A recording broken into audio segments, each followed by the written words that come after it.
No, Sam. In the late 90s, the Singapore dream was carved in granite.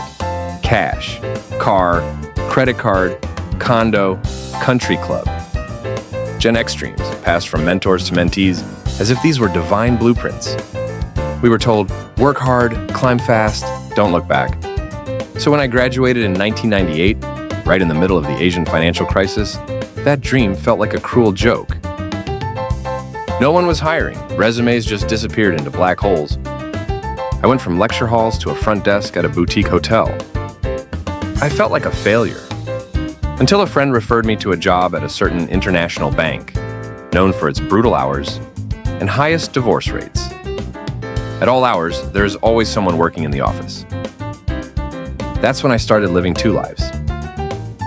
Weekdays, sharp suit, tight deadlines, cold efficiency. Weekends, hands lifted in worship, heart longing for God. But the two worlds never touched. I told myself, God doesn't belong in the office. You need to be shrewd in business. Church is for Sundays. Survival is for Monday to Friday. That belief, it was seeded early. Back in my parents' provision shop, I saw how business worked. Discounts rigged, vendors shortchanged, corners cut. If you wanted to profit, you couldn't play clean. Biblical values, too idealistic. But slowly, God began to stir something in me. One Sunday, a sister in church prayed over me. She had no clue what I was going through, no idea how obsessed I was with the 5 C's. But she looked me in the eye and said, Sam, stop chasing the Singapore dream. Pursue Christ instead. It stunned me. My deal with God was simple. Let me chase success for 10, 20 years. Then I'll serve you fully. But he wasn't interested in being a footnote in my ambition. He wanted to rewrite the whole story. In Luke 5:1-11, Jesus finds Peter washing his nets after a night of failure.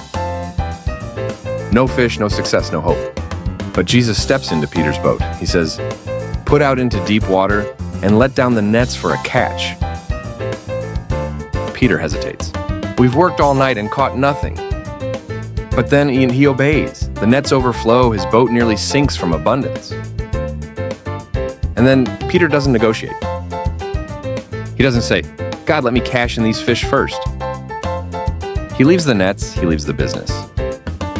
He follows Jesus. This story isn't about a miracle of fish. It's about a moment of surrender, a decision to obey, not strategize, to trust the caller, not the catch. Challenge for us today? What nets do you refuse to leave? Are you still telling God, just give me 10 more years? Will you obey when it makes no earthly sense?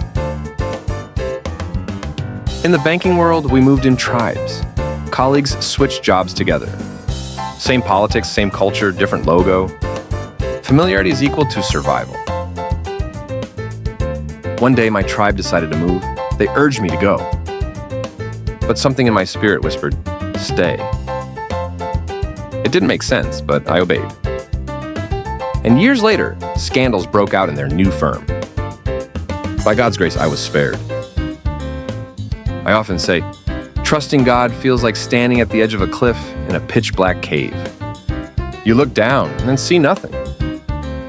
Then God says, "Jump." In those moments, I told him, "You must be crazy." But every time, he caught me. Every door I needed, he opened. Every decision I struggled with, he gave clarity. Not all at once, but just enough for the next step. That's what Proverbs 3:5-6 promises. Trust in the Lord with all your heart. In all your ways, acknowledge him, and he will make your paths straight. The path may not be easy, but it will be right.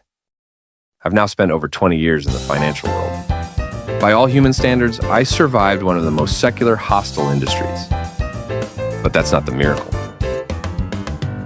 The real miracle is this: I no longer live compartmentalized. Christ is not a Sunday add-on. He's my CEO, even on Mondays. You see, I didn't give up ambition. I gave up ownership. I stopped clinging to outcomes. and I finally found peace. So here's my challenge to you. What dream are you chasing today that God never signed off on? What parts of your career have you kept off limits to Him? What would it look like to fire yourself and let Him take over? Drop a comment. What's the hardest part about integrating your faith and career? Let's start a real conversation. And if this story spoke to you, subscribe for the next episode, when God's way doesn't make strategic sense. Because surrendering isn't weakness. It's clarity. See you next time on RA A Revolving Door. See.